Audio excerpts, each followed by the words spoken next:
Hello everyone and welcome back to another video. So today in this video we'll talk about what is going on in the market, how we can plan the trade according to this market because market is little bit annoying in this particular time frame. Annoying कैसे है?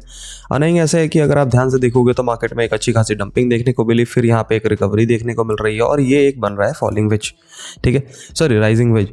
अब rising veg का क्या मतलब होता है? Rising veg का मतलब होता है कि when the market will drop and अगर मार्केट इस तरह का कुछ पैटर्न बनाता है जहाँ पे मार्केट ऐसे हायर मोमेंटम्स करता हुआ जाता है, एंड अप लूजिंग दैट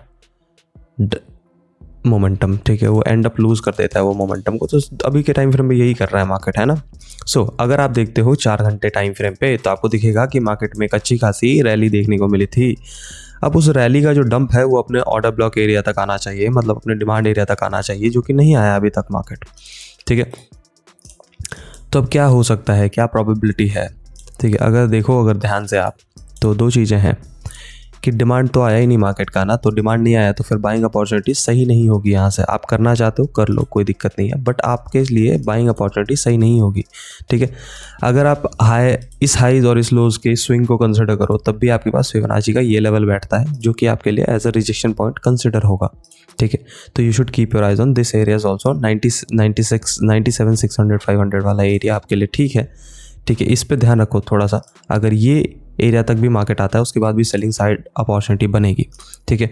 वैसे 1 आवर टाइम फ्रेम में market is taking rejection, it will do the same thing again and again. ये यही चीज़ करने वाला है लंबे समय तक, ठीक है। इसके बीच में ही इसको घूमना है, ठीक है। इसको सिंपल है, इसके लिए ये पैरेलल चैनल में ही घूमेगा, ठीक है। मोस्ट प्रोबेबल सिनेरियोज में ऐसा ही होगा मार्केट का कि ये पैरेलल चैनल में ही टाइम स्पेंड करेगा एंड देन इवेंचुअली जाके ये डेड होगा, ठीक है। सो ध्यान रखना, अभी के टाइम फ्रेम में ट्रेड करना है इस मतलब रेंज में ट्रेड करना है। अब रेंज में ट्रेड करना है तो वेरी पीक, ठीक है, मतलब वेरी पीक पे देखो, मतलब लिक्विडिटी स्वीपिंग हो जाने दो, फिर आपको ढूंढना है सेलिंग सेटअप, ठीक है। तो अगर मार्केट लिक्विडिटी स्वीप कर जाता है, यहाँ पे कोई पैटर्न बनाता है, लोअर हाइज फॉर्मेशन करता है, तो आप सेल साइड अपॉर्चुनिटी पे जाओ।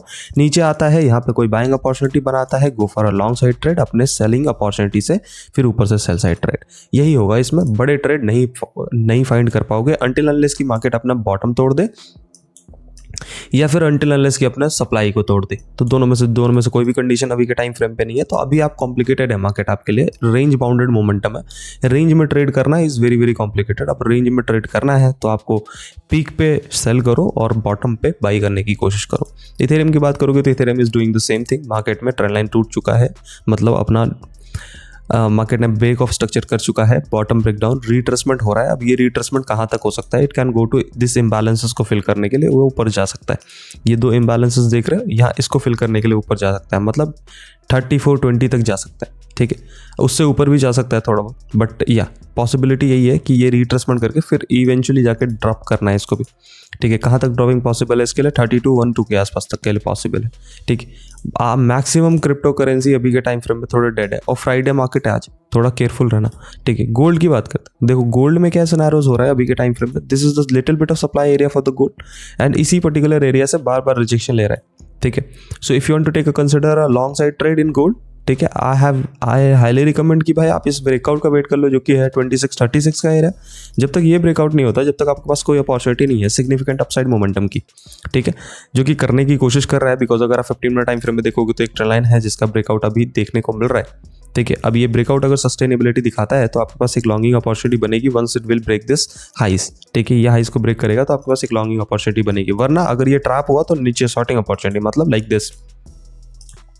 एक तो बाइंग अपॉर्चुनिटी ऐसे बन जाएगी आपके लिए, ठीक है। अगर आपको शॉर्टिंग अपॉर्चुनिटी ढूंढनी है तो shorting opportunity will look like this, ठीक है, इस तरह से दिखेगा वो, ठीक है। Now let's talk about Solana. Solana क्या कर रहा है? सोलाना भी सेम ही मोमेंटम कर रहा होगा जैसा कि आपका बीटीसी। कंसोलिडेट कर रहे हैं सारे के सारे, ठीक है, कुछ मतलब नहीं है इनका, ठीक है। बॉटम पे है सारे के सारे, डिमांड एरिया सबका नीचे पड़ा है, कोई भी ऐसा नहीं है कि कोई भी अपने डिमांड एरिया से पंप हो रहा हो, कुछ नहीं, सारे के सारे डिमांड एरिया नीचे पड़े हैं अभी के टाइम फ्रेम पे। You have to be very very careful in this particular time frame. ये बायर स्टॉप बढ़िया हो सकता है, ठीक है, सेलर स्टॉप भी हो सकता है, बट बायर स्टॉप में भी पॉसिबल सिनेरियोज में बायर स्टॉप ज़्यादा लग रहा है मेरे को। सो आज के लिए इतना ही। वीडियो अगर पसंद आया हो तो लाइक शेयर कमेंट करना, चैनल पर अगर नए हो तो सब्सक्राइब करना मत भूलना। मिलते हैं नेक्स्ट वीडियो में, तब तक के लिए stay healthy, stay safe, take care, good night each and every one of you.